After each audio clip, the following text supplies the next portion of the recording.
in the box. We back again Friday night. It's a holiday weekend, Labor Day. Uh, I got my dude, man, Dez Thomas. He's gonna be in the house tonight. We're gonna be chopping up about it, about several different things. Just gonna have a good time.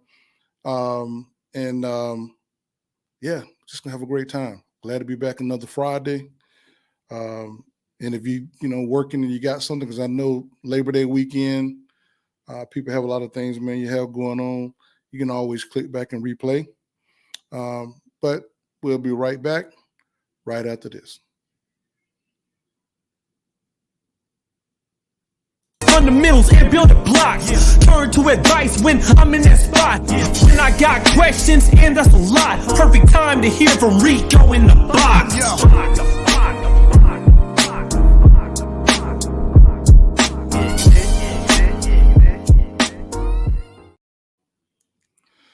So all right. Tonight, man, we gonna be dealing with a couple little topics. I know a couple of people, man, just kind of been wondering about, especially when it's surrounding Christian hip hop and the music and the relevancy and being an independent artist. The game is changing. The game has changed a lot. Um, it's getting kind of harder because a lot of times now people are not buying music, and you have to kind of market and brand yourself, man, just different ways. Um, so, but we're gonna be talking about that, man. Dez from Third Day Music Group. He's one of the guys I've been knowing him, man, for a lot of years. Um, Especially when he started. When I first met him, man, he was working at a rental center, and it went from a rental center, man, to his life. The way his life changed, man, it was crazy. This dude was crazy determined. But I know I used to call him a lot, man, and encourage him. Sometimes in your life, man, you need people to encourage you. Because sometimes, man, it seems like especially those opportunities that are too big, and if you don't have any experience in it, but that God called you to do something, um, you know, whenever God called you to do something, other people, man, pretty much just kind of give y'all the negative, right? So you have that negative in the back of your mind, like, man, I don't know if I can do this because it costs this, it costs that. I don't have this knowledge on how to do a couple things or how this work. So it's good to have people, man, in your life, man, that can encourage you, that you can kind of talk to, especially, man, when you're artist, man, getting started, man, because a lot of the presentation that we see, people don't talk about, like, what happens behind the scene, right? Or the preparation, or a lot of the things that they gave up to be able to do music, because it's very expensive to do music, very expensive, especially if you're trying to do it in a successful manner. And a lot of times, man, guys want to go into doing music full time without first kind of having a valid resource. So I thought it was good that I bring him on, man, because he became his own resource. A lot of times we be looking for people to help us, and sometimes people don't give you the help that you're looking for. But then sometimes they really can't give you the help that you're looking for, because music is one of those games, man, that costs money. Hey, Sister Lorraine, glad to see you. Glad to see you. Uh, sometimes sometimes you just don't have the money to put in the music. And I remember there was a time in music where if you were super talented, um, you could actually, be discovered and somebody put money behind you. But now it may not be so great to do that. It's always great a lot of times to do things, man, yourself. So at least you know how to do it. Don't really matter if you can make a lot of money from it, because you don't ever want to go into the music game just with the money thing first, right? You want to go in with a skill, knowing how it works, know what your limitations are. There are different. Some people are blessed, man, with a talent to be an artist, right? Meaning that you can write lyrics or you can rhyme or you can sing, right? But then there's some people, man, that are blessed to make music, but they can't sing, they can't write. They're producers. They're great with instruments, right? And then you have some people, man, that are great doing both, right? And it takes time, and it takes time to cultivate that talent. Having your hands in both, situations. Um, 1 second.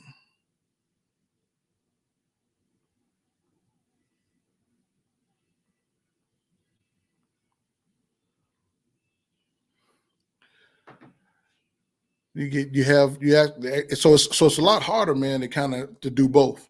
So the thing that I see a lot is, especially, man, on Facebook and YouTube and other places, like you gotta know how to be yourself, right?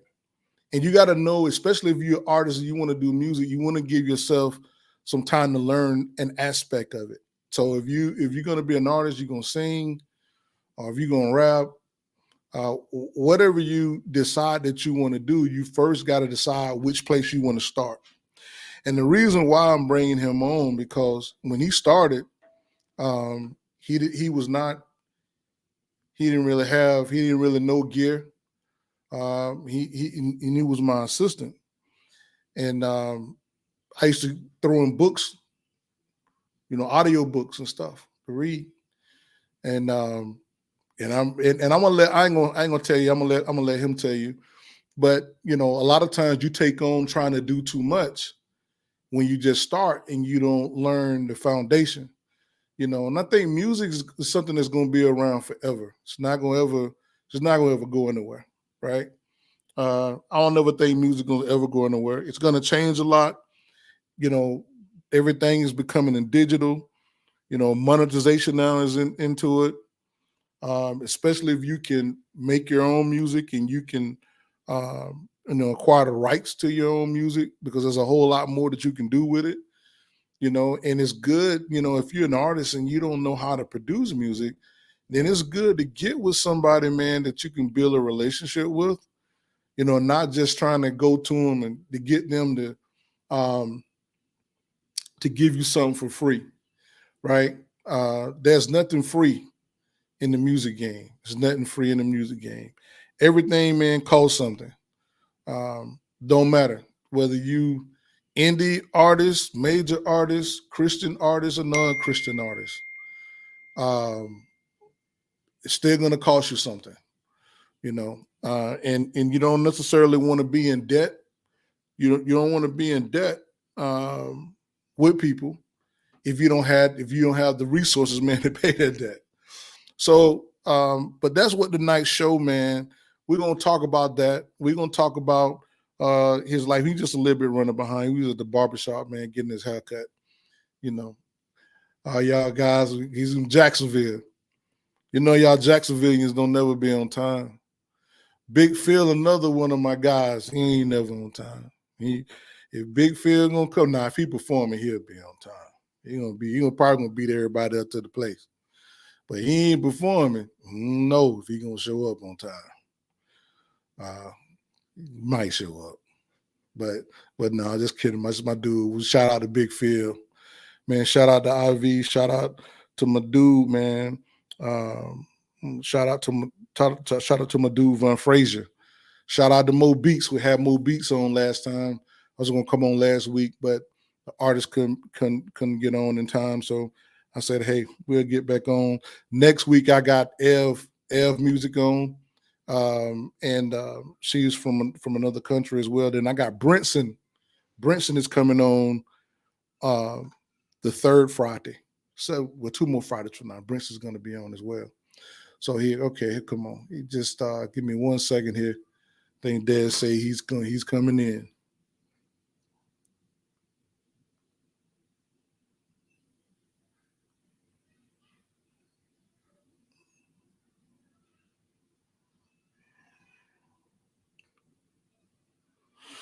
So I got like I said, I had Brinson come on. I got some, I got some other stuff laying lined up for you.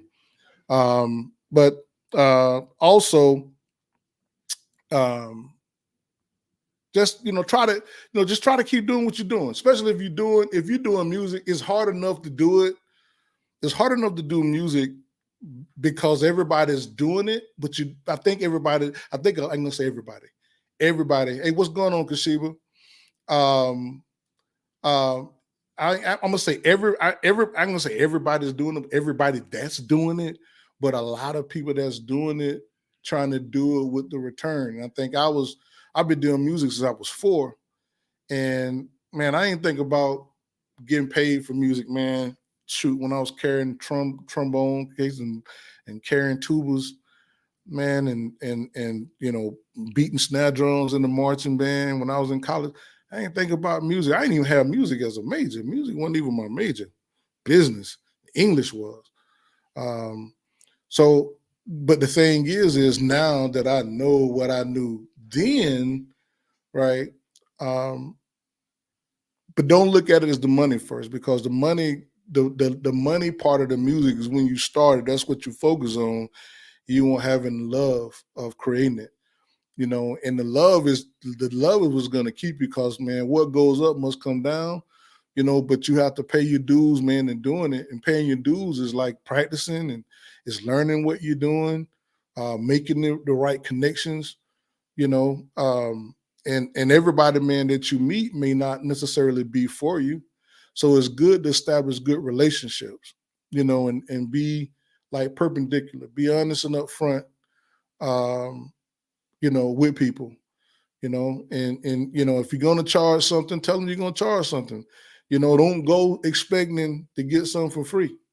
This is a different world we living in, and we've been seeing it across the boards, man. A lot of people, man, they just taking advantage of other people, but then it's not always the person that had the resources that's taking advantage of the people that don't have the resources. It's the people that don't have the resources taking advantage of the people that got the resources. Because now people feel like you supposed to do for them. And if you don't do for them, they get upset with you.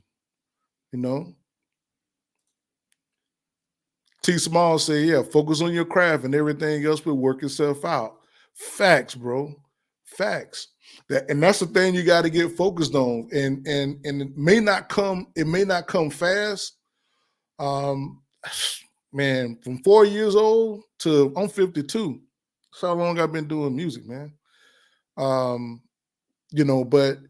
I don't look at the time, but I also don't look at, just it didn't come quick. And there was different intervals. I play all brass instruments, drums and piano. It was just over time that it took to learn all of that, right? And I just sometimes, man, especially, man, when I was down in life, that's when I made my best music, my best songs. And here come Dez. Just give me the thumbs up, Dez. Let me know you want me to bring you in, man. Let me know you want me to bring you in. All right. He coming in, man. He done got his cut, boy. Look at here. Hey, if you're from Jacksonville, cats from Jacksonville gonna get that cut, bro. They gonna get that cut. They ain't even gonna play with you. They gonna get that cut. Here you go, right here, my dude.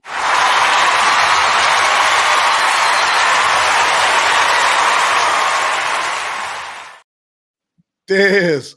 Yo, what up, man? What's happening with you? Hey, Dave, man. Hey, I say, Duvall. I say he from Jayville. Jayville, he gonna get that cut, boy. Yeah. Apologies, everybody. Yeah. Things ran a little behind. That's all right, bro, man. Glad to have you, man. I just want to start it off, man. I just kind of told some people a little bit about you, but I want you to start from you as Dez. Like, who are you and how did you start, man? Where did you start with your music, bro? All right, so it's Dez Thomas live and direct. I started doing music. I wrote my first song when I was about 7 years old. But then, fast track, teenagers, just doing little mixtapes in the neighborhood, stuff like that. Still rapping on karaoke, little stuff like that. But then I never really was in production or nothing like that, just taking other people's beats and rapping on it.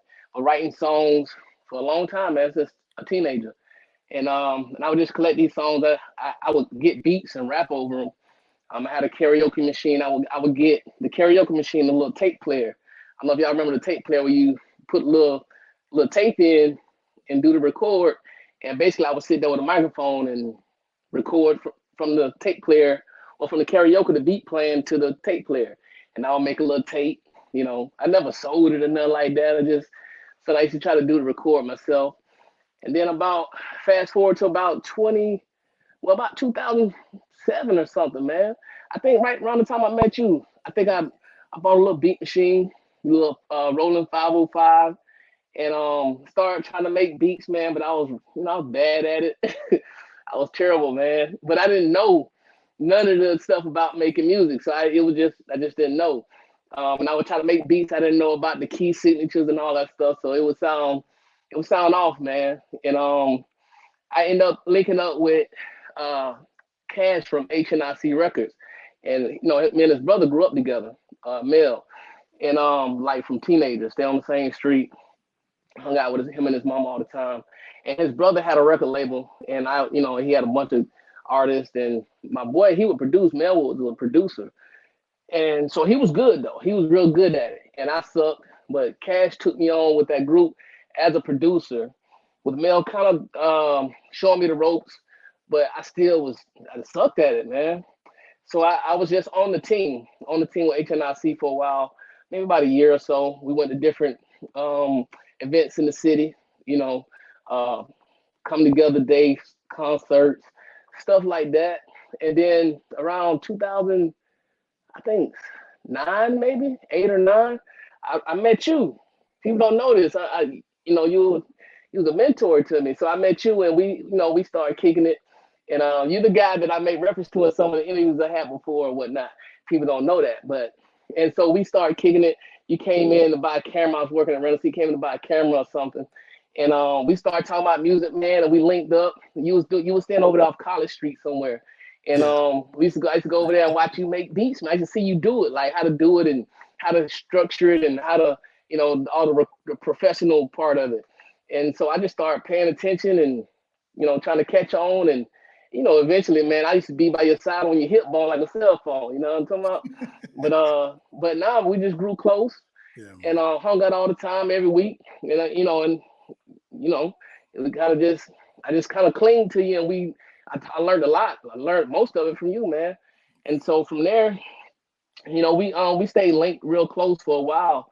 Other artists coming in. I don't think I ever really, I don't know if I told you I was good at rapping or nothing though. I think I mentioned it, but I don't think we never really worked on music for me for a while. And then it was like, bro, I can, some kind of way the conversation came up, and we started talking about it. And next thing you started doing some projects for me, and I was trying to, this was my first hand at professional recording though. Right. So it wasn't, the times before it was more me just trying to figure it out. You know what I mean?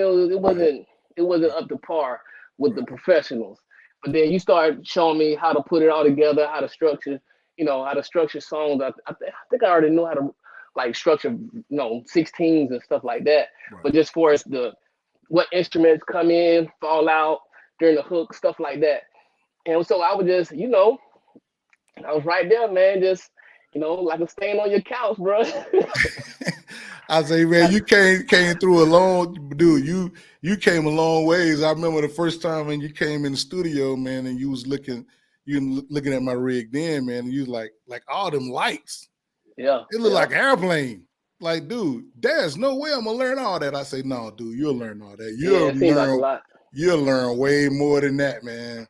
Yeah. And I remember I used to I gave you the thick Pro Tools book to read, man. Yeah. And, hey, bro, and you dived into that. I know that was my music Bible, boy. I stayed in there, man. And you grew through, and I saw, and the one thing that was very, very memorable for me was that how you started with gear that wasn't the best gear.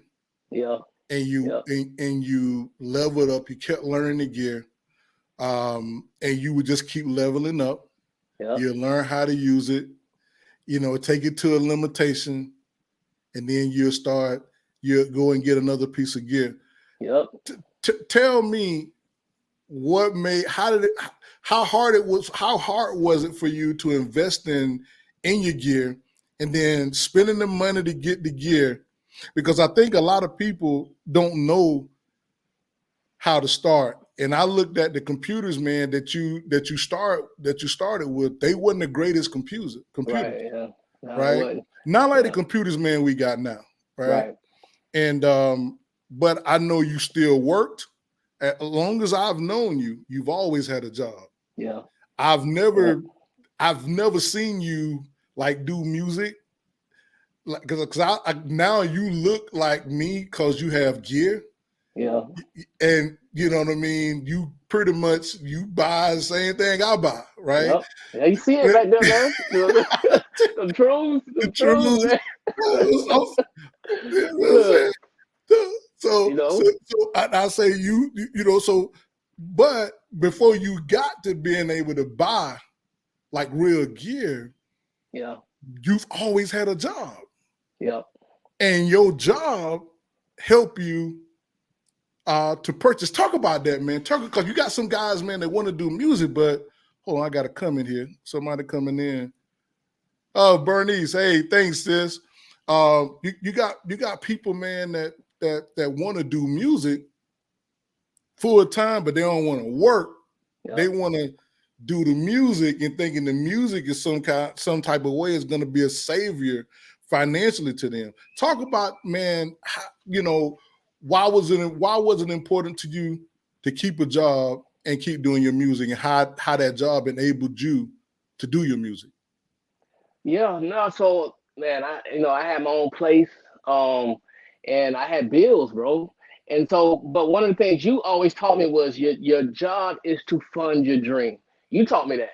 And you were saying the money you make for your job is not just to pay bills, it's to fund your purpose, what God put you here for. And so, I just, man, I knew I wanted to do it. I wanted to do music as a part of me. And I went and bought I think I had my first piece of equipment before I met you, but I think I started getting better gear after that.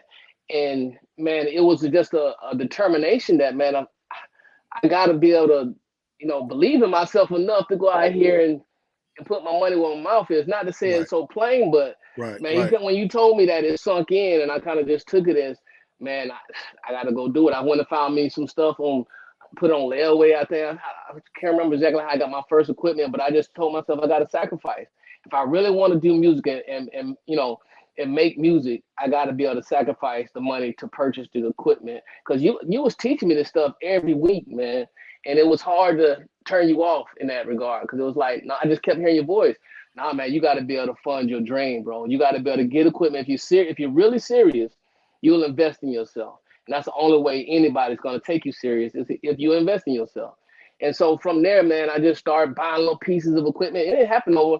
If you look around now, man, you'll see it's kind of what it's come to, but it started off with one piece at a time. Here and there, I would just gather gear and stuff like that, and I would try to put it together, even though I didn't know how to really use it. I really did not know how to use it at all.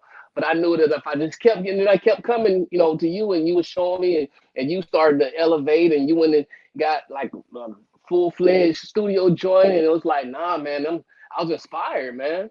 And so from there, it was like, if you love it enough, you're gonna eventually your actions are gonna line up with that. You know what I'm saying? So eventually, bro, I just had no choice but to go out and share that money out. But I had already had that mind that, that man, that's what I want. I'm gonna get. If I want it, I'm gonna find a way to get it. Facts. And you gotta have that tenacity a little bit. Even if you don't have it on the inside, you need to dig it up and find it. Ain't nobody gonna just give it to you, bro. If you want it, you gotta go get it. And that's just the bottom line. You gotta chase what you want, and it's gonna take your money. It's gonna take you investing in yourself. And eventually, man, if you really want it, it'll come to light. It's sowing seeds. It's basically you sowing seeds in yourself, and then those seeds eventually start to produce fruit, man. And that's what you got. Like, bro, the most powerful thing, everything you said was dope. But if you want it, you go get it. Yeah. And that's the real. one thing that I remember a lot of stuff, but I remember too, I've never seen you without a job. Yeah. Yeah. Because I meet a lot of artists that don't have a job, but you've always had a job to support your living situation. Yeah. And you always had a job enough that give you a little extra, to get a little more. You know what I'm saying? Yep. And you've been in this thing. So 2008 when we hooked up. We in 22. Yeah. Good Lord, bro. You know what I'm saying? It's been a long time. That's 14 years. So you've been grinding for 14 years. Yeah. And they can't see the camera with how your studio, everything you got, but it's all good. But you've been grinding for 14 years, and it took you 14 years to get to where you are to what you want to do. Yeah. I want to leave that just because we leave that. So before we leave that off the table, nothing is free. You got to work hard for what you want. That's true, man. Having a desire to be a lyricist, right? And you're still learning gear. How hard was it for you to really get into the mode of writing and trying to learn gear, trying to record yourself? When did it break for you to your process to get that to happen? Transitioning from a MC, writing your rhymes, and now you're trying to learn gear to record yourself. Because I remember once, man, I'd say, hey, man, this time you start recording yourself, you're like, hey, Gib, I'm going to try to do it. But what broke for you to when you figure like, man, I can do this, man? What transpired? What happened to where you can say, I can rhyme, I can write, and I can do this, I can record myself? Well, I don't know if you remember this, man, but for a while, man, you sat me down because you was my mentor, man. It was literally, I used to take everything you said and I used to process it and do it, or try to find a way to, understand it enough to believe in and do it. And so what was it? I was trying to make beats at first, and you was like, hey, bro, when I brought to you that, hey, man, I can really rap for real.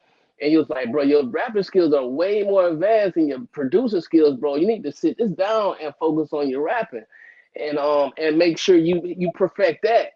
You know what I'm saying? And so when I started doing that, then of course I had you, man. So it was like the beats were there. It was like, oh shoot, So at some point, bro, I think we wasn't hanging out as much, and I just had so much gear. I think I had so much gear, man. I think I had the Pro Tools by then. I think I had, everything you had, I would have got. I had so I had Reasons by then. You get what I'm saying? And so I was just like, man, I'm finna try to start. And so I think it wasn't none of my beats at first when I first started to try to do the professional recording. I was getting beats from you, and basically I would go in there and I would remember what you taught me about the sound and the booth and how they things to be and all these little different things. So I just basically was just go in there and practice, man. I would go in there and put up egg cart foam, and you know what I mean? Just imagination from seeing and studying a little bit on YouTube, and just seeing how others have done it, man. And it was at some point I knew I couldn't just keep what was it, man? Because I knew I couldn't just keep coming back. What was it, man? I think it was you, man. I think I came one day to do a song and I wasn't prepared. And you was like, bro, you got to get that together. We can't put that out. It was something hard. It was a hard lesson.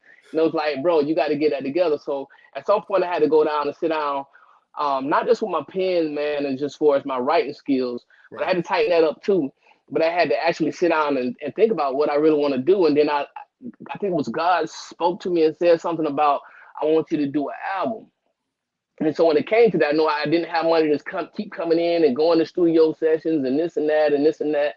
And so I say, man, I got all this gear and this equipment. Rico been showing me how to use it. And so it was like a little initiative kicked in. It was like, okay, you got YouTube. I mean, what's stopping you, man? Just go in there and try to record it. And then I didn't start out great, man. I didn't start out with magic, but all the stuff you had taught me had started coming alive. So it's like, okay, I remember this, I remember that, and YouTube just kind of helped me put it all together and like that. But at some point, man, I had to just get tired of spinning my wheels, man, and say, okay, I really want to do this for real. So I was staying in an apartment.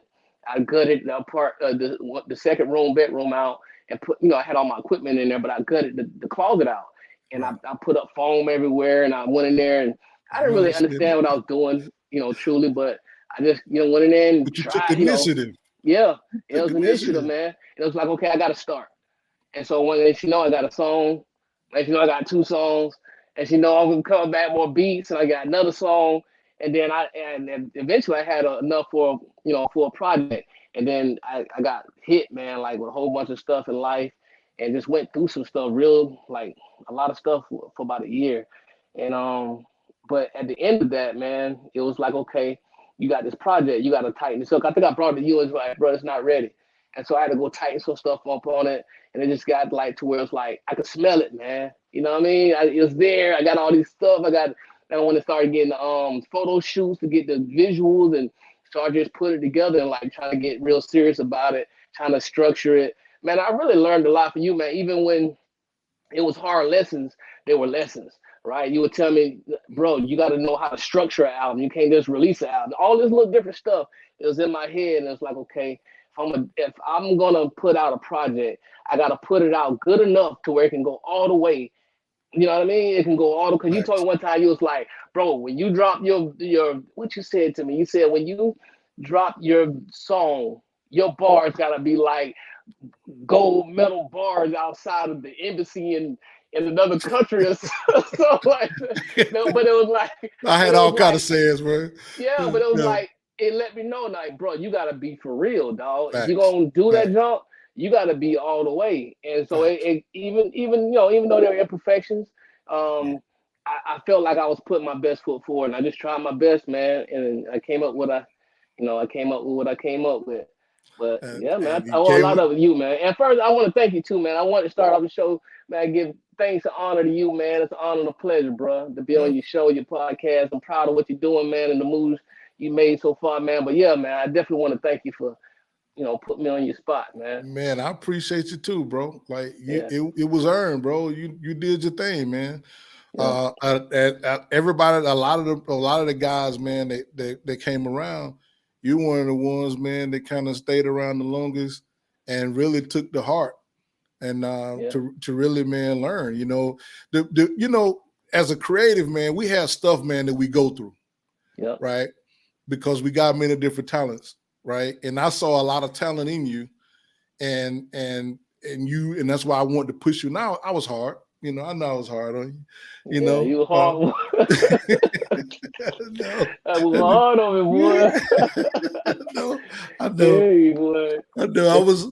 I was hard on you, man. But Yeah, look now, right? it's And paying off. Yeah, yeah, believe this, man. When you were saying, you actually copied my studio, what I yeah, had, yeah, my studio that I first got, I copied from my mentor, Trice Mason. mm, I didn't know no gear. I yeah. just looked at the way he had in his studio, and I went and bought the same thing. I did that. Yeah, Now yeah, he didn't have the Barons and Trues, but he was another way. But that's back when I was using, Pro Tools. yeah, You know what I'm saying? Old Pro Tools, but I mimicked this because that was a start, right? So yeah, that's a lesson for somebody.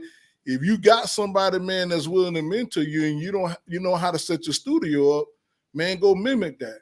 yeah, But back to the creative part of, we all have stuff we go through, and as a creative, a lot of times we don't want people, because it takes a lot to admit your music don't sound the way you think it sounds when you don't put your heart in it. And yeah, I think a lot of artists put yes people around them because they don't want to say, and I think we're bad about that in the church, right? We're really bad about that in the church because we doing is, if it's Jesus music, just because you put his name on it, it's just supposed yeah, to be yeah, it's just supposed to be good. And we don't really understand that you're causing really harm to that artist when they do that. Mm-hmm. When you do that, because they're not going to really try to dig deep to get better at the craft they do. Yeah, right? they think it's good enough. Yeah. You think it's good enough because they don't have nobody around them to say, hey, man, them drums don't hit right. And you got your boy telling like, man, them drums banging. Drums ain't banging. You know, they distorted. Yeah. You got too much low end in them. And, you know, but as an artist, you got a label Third Day. What made you want to start producing other artists? Well, what transpired, and what has that journey been like? Man, to be honest, it was just so many different artists around me at the time when I was creating my project. I work at the bank, and so I was coming in contact with so many different people that could sing. You know what I mean? Not so much the rappers. I had to go find the rappers. I knew a couple, but I had to go find those prospects. But for the singers, man, it was just God was just lining so many different ones in my corner, Right. And a lot of them became family. When I first started the company, it was the idea of, the Third Day. Christ died and rose.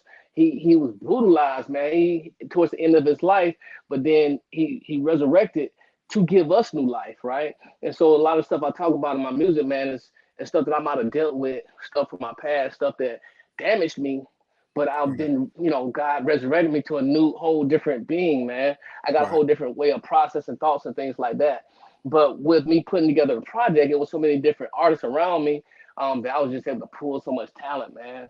And some of the stuff I wrote, some of the stuff I had, as far as the singing, I had a couple of, like my sister, she wrote a couple of hooks on there.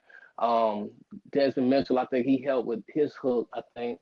But I think I wrote most of that. But a lot of it just started once I put my foot towards that direction and I was serious, I think God just started putting the resources. I think he just started lining it up. He sent like all of that. For the singers and the people that I got connected with.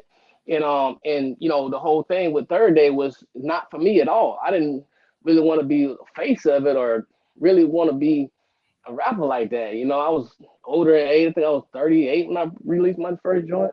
But I just didn't, I was older and it's just life and I got all these different responsibilities.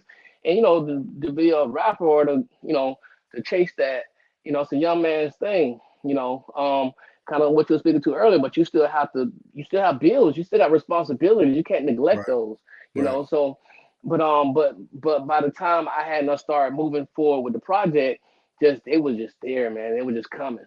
Once I put my foot in that direction, God just started breathing on it, and he just started sending people. And a lot happened through that process.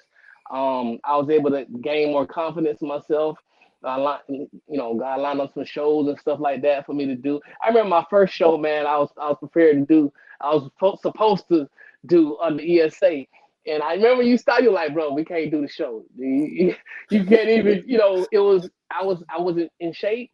I didn't have the mechanics. I didn't have the experience, man. I wasn't ready. And so you pulled it. You're like, nah, bro, we can't do that. But that was in the back of my mind. So it's like, okay, if you're going to prepare to do something, you have to really put thought into how you're going to do it. You got to be serious about it. You're going to try to put excellence. You should always say that. Excellence. Spirit of excellence. Spirit of excellence. And even though sometimes I don't hit the bullseye, I'm still right around that joker somewhere. Somebody that got touched, hit, somebody that got poked in the side, you know what I mean? God still, the will still gets done in some way because I was willing to go and he used me, along that way. But yeah, I think it was just moving towards the direction and God just started pushing me even further into it. What are some of the struggles, man, you had with having artists? I know the struggles I had having artists. One is expensive. It's expensive because a lot of times, man, I get guys. Hold on, I said come in here. Hold on, sorry, T. I ain't see you coming, bro. You always have to have some constructive criticism to bring out the best in you. Facts, bro. Facts. That's true, though. Yeah, that's true. Facts. It's just true. And some people don't like it. Like I think you made mention to it earlier. it rubs people wrong sometimes. Like sometimes it don't feel good. But Right. if you can, that whole iron sharpening iron, man, that stuff don't feel good. But it helps you to be stronger, tougher, wiser, just to move different. It helps you, gives you Facts. information that you didn't know. Like I didn't know that was whack. I thought it was good. I remember the one song I was gonna do it. You're like, nah, bro. I knew it was whack after you said it, and I listened back to it. I was like, dang, that wasn't good enough. And it came down to practice. Um, I'm gonna answer your question. But one of the things that it taught me was, okay, you're gonna go in there and booth and record. You got to know your stuff in your spirit before you go in there and record. You got to have it in you. You gotta be able to say it with conviction and not just going off of some paper, man. You got to know this. So I would sit down and Facts. practice 25, 30, 40 times. I would rehearse it before I even go in there and touch the mic. Now, today, they don't want to do that, bro. They just Bro, want to go in there and record. They just want to go in there and just wing it and just, and I'm not trying to call none of my artists out, but they don't want to put in that, they don't want to do it. And so that's one of the growing pains or one of the things I had to deal with. The money, that was another thing because it's all coming out your pocket. I don't think they realize that, they just more so just trying to get their art out. But somebody had to pay for this stuff. Somebody had to set all this time. I spent a lot of countless hours, trying to work on somebody else's project when it didn't yield back the return, it didn't facts. come back. It just Facts. some money and time I put out there that just Facts. I can't say it's wasted because there might have been seeds and things planted, but I didn't get nothing like no money didn't come back from it. The some of the stuff was privilege. Some people felt privileged and things like Entitled. that. Yeah. Entitled. Some people didn't want to put in the work, man. The practice is more so I got a gift. I'm just going in and do it. No, you gotta push yourself. Push yourself. That's one of the kind of the struggles with singers sometimes is when when you tell them, hey, try like this, or hey, open your mouth, or make sure you try to coach the note and stuff. Some come in and they know the keys and they know all the stuff, but they don't Right. know that you kind of sung that kind of we kind of like what you did with me. That you can sing that better. Right. That might rub wrong and all of just the different growing pains of dealing with people that have a gift. They know they have that's special, but you can hear out. You can't see the forest from the trees sometimes. Right. You hear it the way you hear it, but somebody else's Right. ears are different. You told me Right. one time you said, "Don't make music for your ears. Make music for other people's ears." You get what I'm saying? They got to hear it. You like it, but they got to like it too. But sometimes those points are difficult to kind of get up, get across to people as far as, hey man, you got to perfect that. You can't just go in there and do it. No, we can't. You got to work on that a little bit. Um, and those are some of the main uh, struggles I had with dealing with artists. And the commitment. I was Mm. doing contracts at some point, but then at some point I had to let them, the contracts just die out because the commitment, people's lives. These are real lives that Correct. people have. Facts. Somebody was going, I think, military or something, but like their lives are already on a trajectory, already on a path, and they're trying to do music at the same time. They're not really all the time as committed as you or as me. You know what I mean? To go in there and say, okay, man, this is what I committed to. I'm gonna stay. They just go with the wind. Like, not saying any artist in particular, but they don't. Right. They're not as invested because they don't have. They're not there after they leave. I'm up 2 o'clock in the morning, Facts. cutting and Facts. editing and Facts. making it Facts. sound better. They Facts. don't see none of that stuff, man. It's Facts. just hours on end of Facts. your time that they don't see Facts. that goes into their project. And it's like, and they come in and have an opinion one way or other, but it's like, man, I spent hours on your joint, and you can't even give me like you got to reciprocate that in some way. You know what I mean? In appreciation. But those are some of the pains as a low budget. Starting with no budget really. Because it's still coming out your pocket, man. It's coming out your paycheck. It's coming out your savings account. It's coming out money you got for other stuff. Man, hey, You when know. you turn that power on the gear, when you got Yep. gear Yep. and that meter start running, Yep. man, it's already jumping out the Yep. box. Yeah. That's You true know what though. I'm saying? Yeah. On top of the fact that the gear that you're buying, most people can't buy gear cash. So Yeah. you have some type of quick, no interest payment plan that you Yeah. still put your stuff on, Yeah. and you're still working your job, and you're averaging that the cost of that gear out along with your other household stuff because you're Yeah. like, I need that gear. Yeah. And then, especially when you start using Apple products because they don't make it easy for you. Yeah. Yeah. Because at some point you got to stop upgrading and you can't get more stuff. You can't get the newer Yeah. software because you got to Yeah. upgrade. Like Yeah. I done ran into that. I had to upgrade to a whole new Mac just so I can get Monterey to work right. So and although I talk junk because as soon as I find stuff is working right, it's good. Oh, we can't go here no more. Bam, we got to go. But that's the thing. That's what music is about. But I want to transition the state of Christian rap. Where do you feel Christian rap is headed? Do you feel is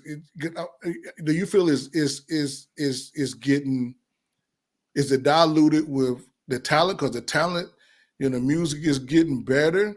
Do you feel the heart of it is the same? What do you feel Christian rap is right now in 2022 going into 2023? Man, I used to have different opinions about that. And because historically, Your volume cut out. Oh yeah. I can hear you now. No, I still can't. can you hear me? Can't hear. Yeah, I can hear you now. Historically, as a genre, man, like you say, a lot of us didn't really take it fully serious and put our best foot forward, man. But Right. as the years progressed, different artists started to arise, man. Different people started to, come out of the woodworks, man. And there's a lot of great music out there. But I think what we do is battle with the competition side of the world versus the church thing. And I think we battle with it, man. When we don't have to. Um, God gave us a gift, and we should use it to glorify Him. But it's still your gift, But I want you you to go know. back. So when you say Yeah. when we battle the world and talk about that for a minute. What's happening in that dichotomy? Why is there? Because there's two different types. It's different. Yeah. The music that Christians do is supposed to be to Jesus, about Cool. Jesus, right?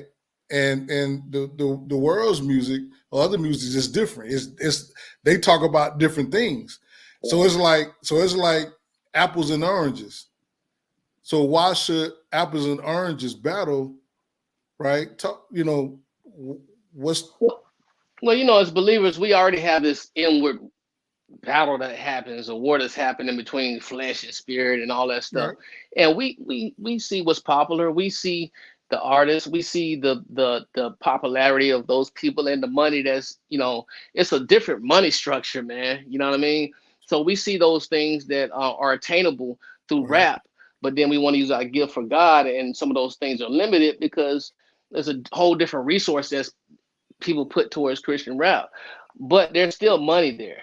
It's just finding the market and trying to break into that market with quality that people will pay for. But a lot of times, it's just like with the person going to uh, shoot the outlet somewhere to buy something from a store, a known Right. store. Right. They're gonna pay it. No, you're not gonna ask them to discount it. They might see what the discount is if there is one, but when they see Right. the price and they really want it, they're gonna pay for it. A lot of Right. times with us, we'll try to bargain it down or try to maybe not find as much value in it, but Right. there's value in it. Right. But will you pay for that value? You know what I mean? Because I have to still feed my family. I have to try to make a living. I have to try Right. to still provide and maintain a household for my family. But I think there's a battle there, man, because we come from listening to that music, man. And so I was inspired to rap from that kind of music.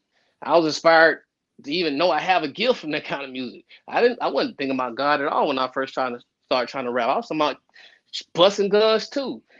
but it came from that. And so from when I started trying to learn about God, I stopped writing like for like a couple years. I stopped writing, man. Like I think around the time I was back writing when I met you, but I had stopped altogether, just stopped writing.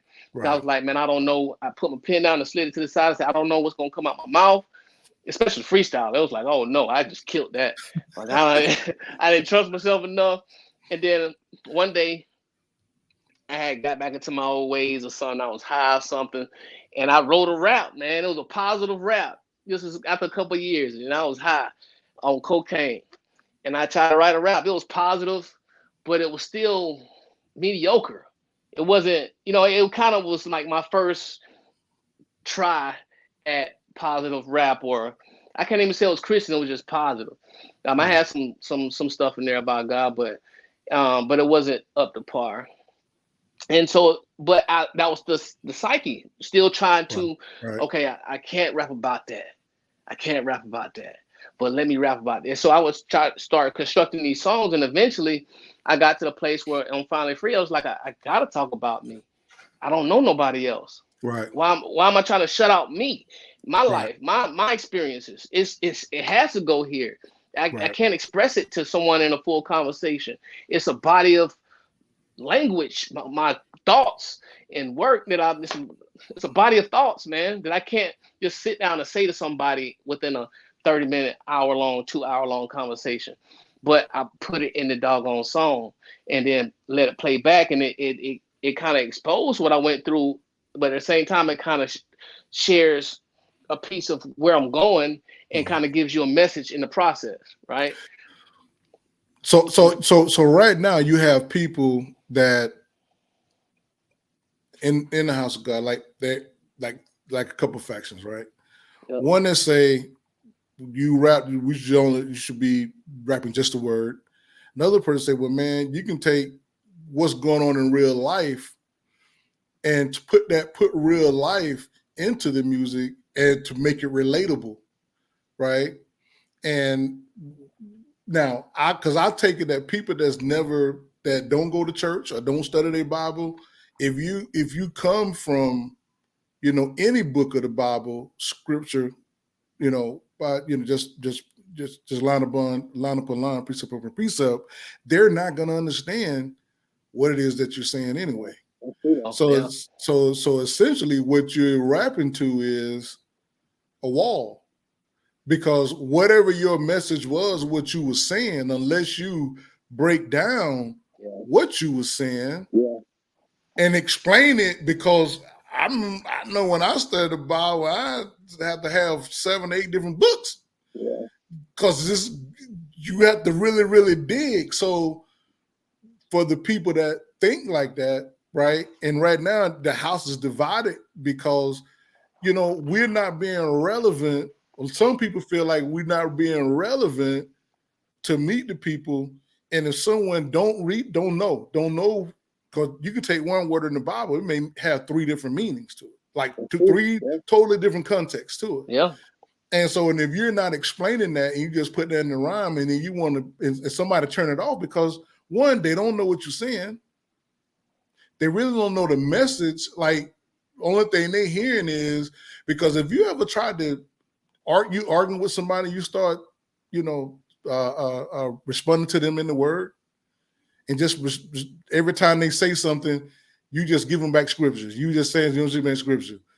Eventually, man, that conversation go in because you're not really trying to communicate with them. And sometimes, man, you have to talk in layman terms, and especially you want people to get a life lesson and learn something. What's your take on that? How do you feel about that? Yeah, that's a great point. That's the point. So you just explained what I was trying to say.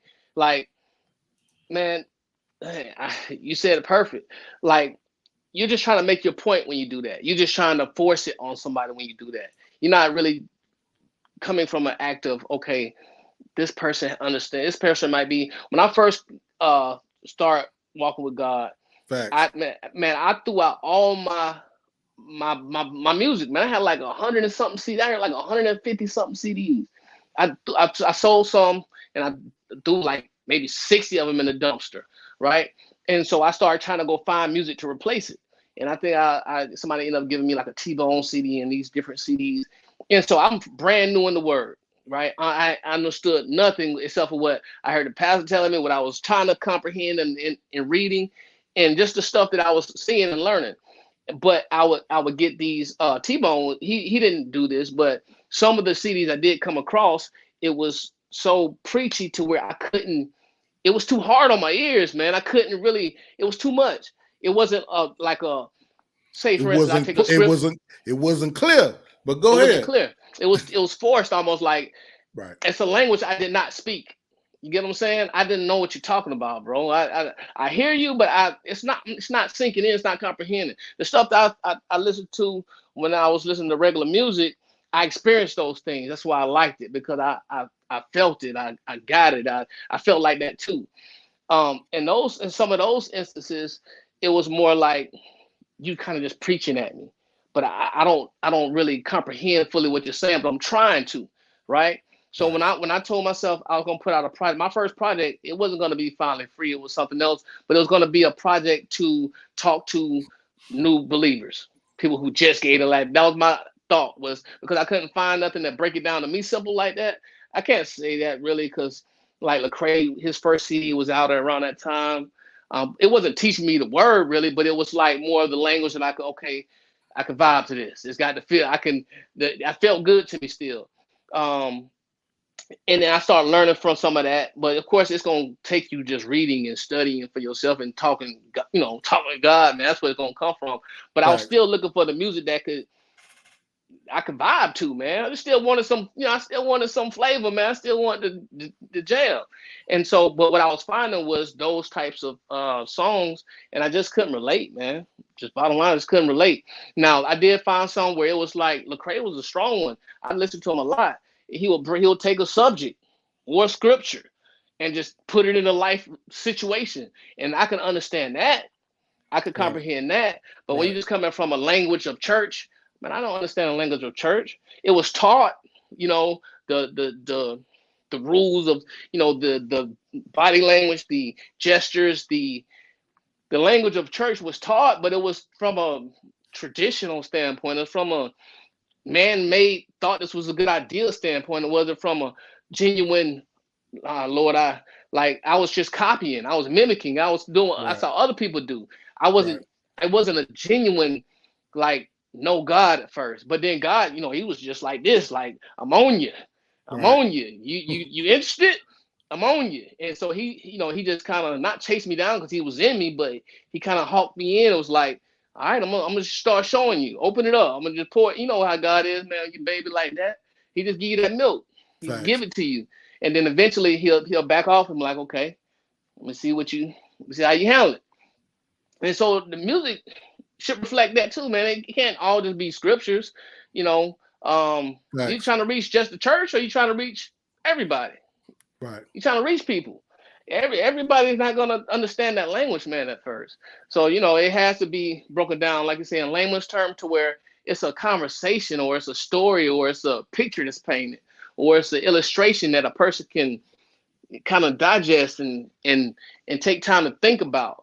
But if you're just gonna hit me with this, hit me with that, tell me how good I'm not, tell me what I'm doing wrong, bro, I don't need nobody else to whoop me, bro. I got enough of them when I was a baby, man. I'm trying to learn, bro. But I don't need you to. Now you spanked me a lot just from being my mentor and just making sure I understood. But I'm talking about just from people. You knew me. You was knowing. We was knowing each other. You was a brother. You get what I'm saying? It wasn't a stranger just shouting and screaming down my throat. You just said something, man. That's the thing. You should, when you're trying to correct people and trying to get someone to hear you and they don't know you, it's hard trying to tell somebody about their life and they need to do something in their life that they need to change, or something in their life is wrong and you don't know them. Yeah. It's almost, man, disrespectful. Yeah. That's what I learned, man. Because you don't know what they went through. You don't know, man. They just lost their people. You don't know what they got going on in their life. You know what I mean? You just don't know how hard some of these people's lives is. It's not as Yeah. easy for some of us, you Right. know. But that's just true, man. Some people have very hard situations and circumstances they come from, and the last thing they need is to come get punched down by some stranger they don't know. They kind of need you to, you know, Right. just like God does, man. Feed it to them a little bit. Just you got to put the spoon to the mouth a little bit sometimes. Sometimes you got to break it down and chop it up. I heard somebody say today, you put the medicine in the candy. Like I said on one of my songs, I think it was Pastor Rock or something, was talking about breaking. I forget how I said it, but it's breaking it, chopping it down, and giving these people the word, but in a way that Right. they don't even know they're getting the word. Facts. But Facts. they getting it. You know what I mean? I'm chopping the junk down and sliding right across that counter like it was some regular candy or something or medicine or something. And it's really something that might have helped your life. You never know. I'll never know. You'll never tell me. I'll never figure it out. But it's something that probably helped you. You know, one Right. time I was doing a show, and this was back at the fair. It was at the fair, man. And I was doing a show, and I was rapping the words of the song. I think it was Chosen. And I looked over, and it was this dude who was walking. It was the fair. He was just walking down the little aisle thing, or during down the grass section with his son. And for some reason, he stopped right there before he passed the stage. He stopped, and at some point during the song, I kind of turned towards that direction, and just it flowed for me to say the words like this to him. And man, I'll never see that dude again. You know what I mean? But I could tell that it was something purposeful for him or his son to hear or see. You get what I'm saying? You don't know Facts. how you affect these people, but you got to break it down in a way to where they want to try, they want to hear it. They want to receive it. It's palatable. It's digestible. You know what I mean? But you give me some rocks to eat, bro. I can't eat that. That man gonna break my teeth. Bro, give me something I can digest, cuz. You give me all these rocks, these say fruity pebbles, man. You gotta not saying you gotta sugarcoat and make it candy, but Right. what I'm saying is you can't just force it down somebody's throat. Everybody don't understand the way you understand. Everybody don't think the way you think, and everybody just don't have the life you have. And so you gotta understand those things when you come in. Man, music is ministry, So when you're looking at it, you're talking to somebody. Right. An intimate conversation with somebody. They in their car, they by themselves, they playing your song. It's just you and them. It's like you in the passenger seat. Right. But if you just hitting them on the side of the neck, just like this, it's like, bro, get this cat out of the car. I can't breathe, man. I feel like you just attacking me. Now, if you're attacking me in a way to where, like you say, you may mention, I can't repeat it, but you got to be able to give it in a way to where it's receivable. You know what I'm saying? Or it feels good at least. Like, oh man, what the heck you just say? Right.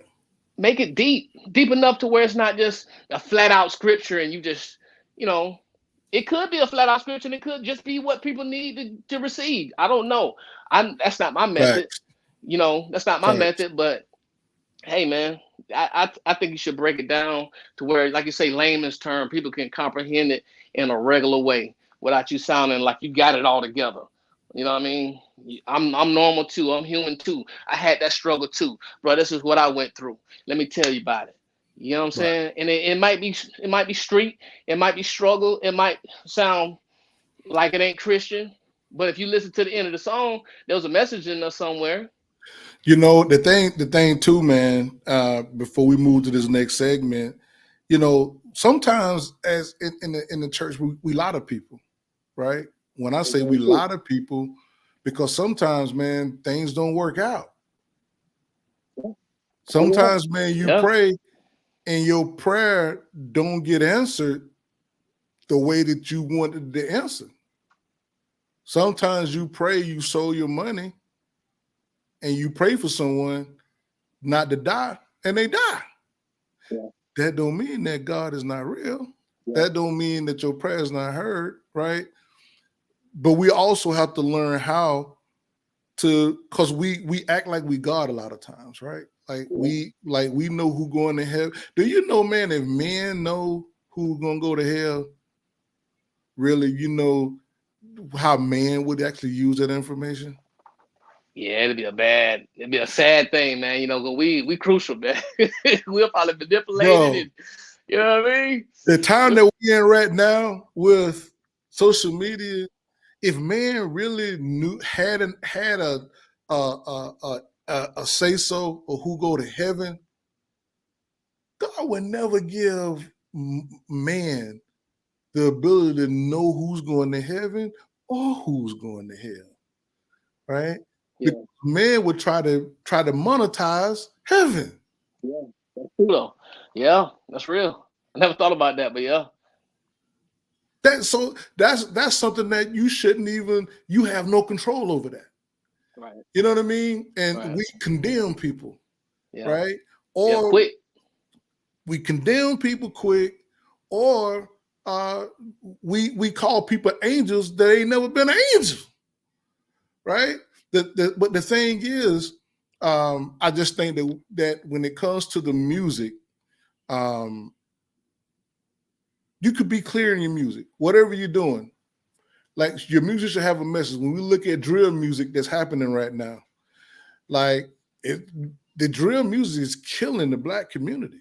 Yeah. It's killing the black community. Yeah.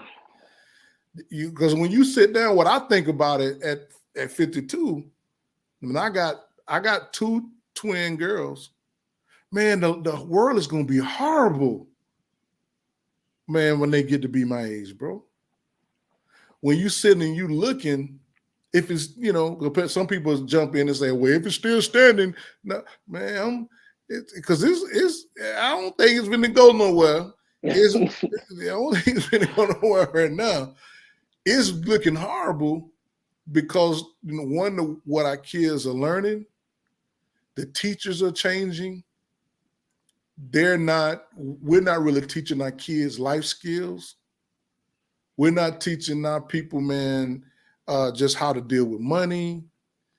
We're not using the right mind managing money. Even in the music realm, this music has become, that drill music has become a weapon. Rap music, mainstream rap music. I'm not talking about the Talib Kweli's. I'm not talking about like the JIDs. Yeah. I'm not talking about the artists, man, that are dope, that are mainstream artists that are not talking about crazy stuff, man. But the music that's weaponized, that's helping destroy the black community. You know what I mean? Because it's young kids that are dying. Everything is guns. Right. Yeah. Now, I know, because I know those kids that listen to that drill music, they ain't gonna listen to Christian music. They ain't gonna listen. Yeah, it's such a different. Yeah, It, different. So yeah. they just not going. So and that's the thing. Before I move, how do you feel that if we doing music, how can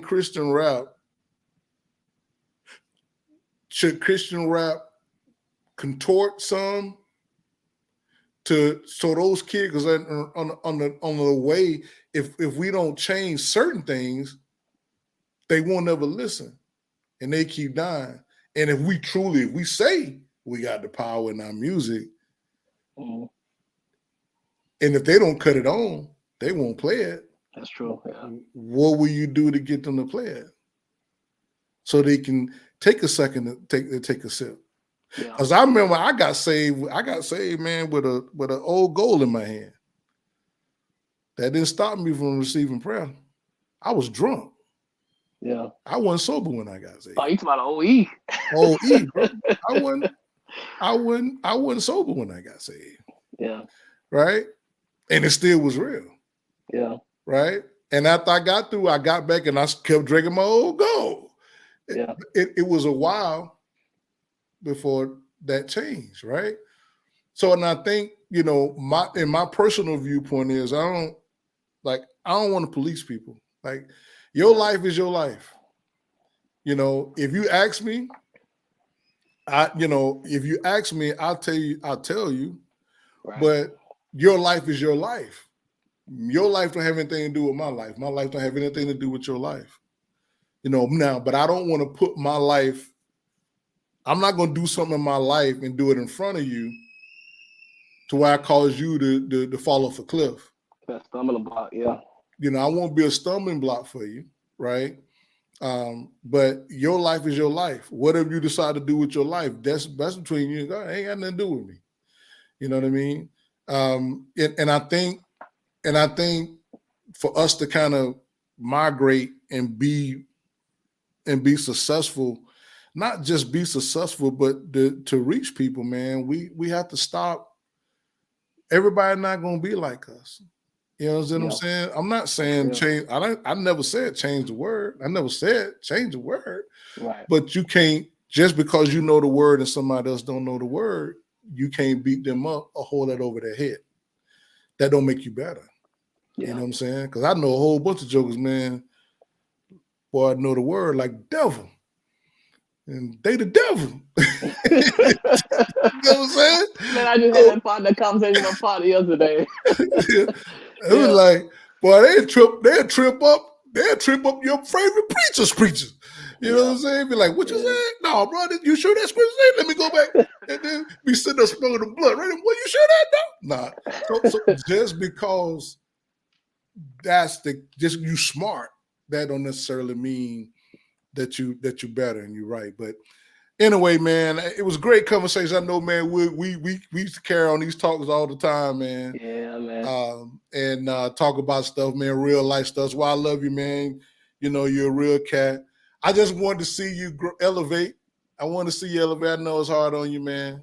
You know, and I'm sorry if I was too hard on you, man. But I wanted you, bro. One, I know the artists, and the reason why I didn't ever tell you that, I'm gonna tell you now. I'll tell you now in the world. Everybody's listen. I know you came to me to do music for a couple artists, and I told you I wouldn't. And the reason why, because you earn the right, because I know who I am as a producer, the music I've done for, and the quality of my music and stuff. You earn the right to ask me to do music for you. You know, somebody that's new, that's just starting, you gotta pay them dues. You gotta, because you earn it. I remember you being up late. You know, you putting work in. You going to work, coming in, like I'm like, man, you get off work, yeah, man. I'm trying to. I'm on this chapter right here. What does mean? You know, you put. That's why I won't never tell you no, man. If you wanna, so to me, I feel like artists of the day, they don't respect the fact that you have to earn your way. Yeah. You know? And when you give people too much, I just didn't want to see you give people too much that I felt that was not going to give it back to you.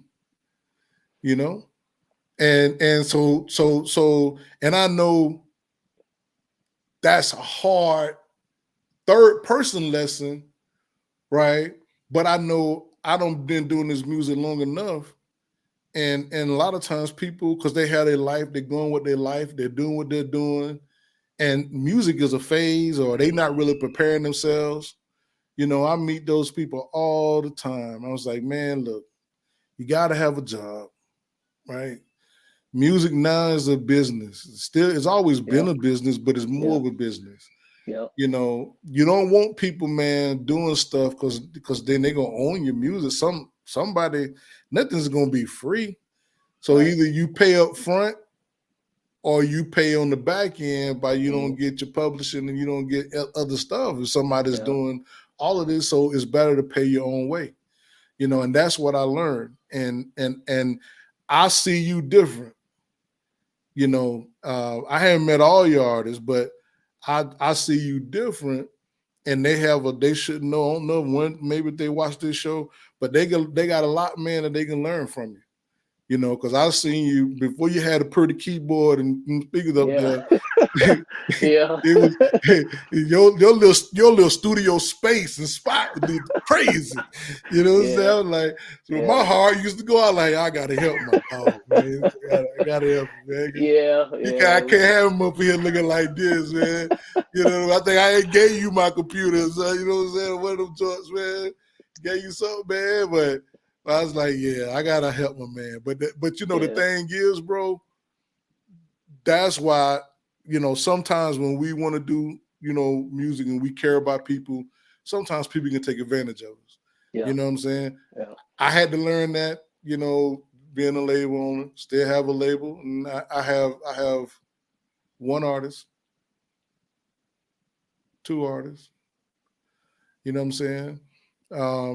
You know, but the whole idea is they understand and they're getting it because, you know, they working and slowly putting stuff together. Cause man, the game ain't free. You know, you got a brand, you got a market, right? You know, just a lot of money you got to spend for that. So with that being said, I'm gonna go to this next segment. It's called 10. So I'm gonna ask you 10 things, and it's either or. Okay. You got to do. You're gonna give the first thing that come to mind, and if you say both, you got to do push-ups. Now I'm just making a joke. Hey, you wheezing on him. You're like, you had me wheezing. No. Right. So I'm gonna say, you know, either or, and you just choose one, whichever one to come to mind. All right. Just it ain't no right or wrong answer. It's just you know giving the audience a way to see how you think. Brinson or Big Phil? Big Phil, man. Big fan, Big Phil. Pro Tools or Studio One? You may not like this answer, man, but Pro Tools. I never. You told me to go to Studio One. I went and bought it and everything, man. Then I was like, man, I already learned Pro Tools already, so it's like I still got it, man. I just never. I've been cracked over like twice. It was like, man, I got to learn all this over again. I was still Pro Tools. Bro, you signed. Because I remember I did everything on Pro Tools, right? Yeah. Before I started using Studio One. And when I went to Studio One, I don't want to use nothing else. Right? So I know how it is, man. You learn how to, you start to do everything you're doing. Nobody don't have time to relearn everything all over. Ain't nothing wrong with that, bro. Yeah. Apple or Windows? Apple all day. Xbox or PlayStation? PlayStation, man. Dynamic Twins or the Gospel Gangsters? What was the first one? Dynamic Twins. They were out of California. I don't think I've ever heard of them, but I know about the Gospel Gangsters. They had to win by default. I don't think I heard of Diamond Twins. Okay. Canton Jones or Troy Sneed?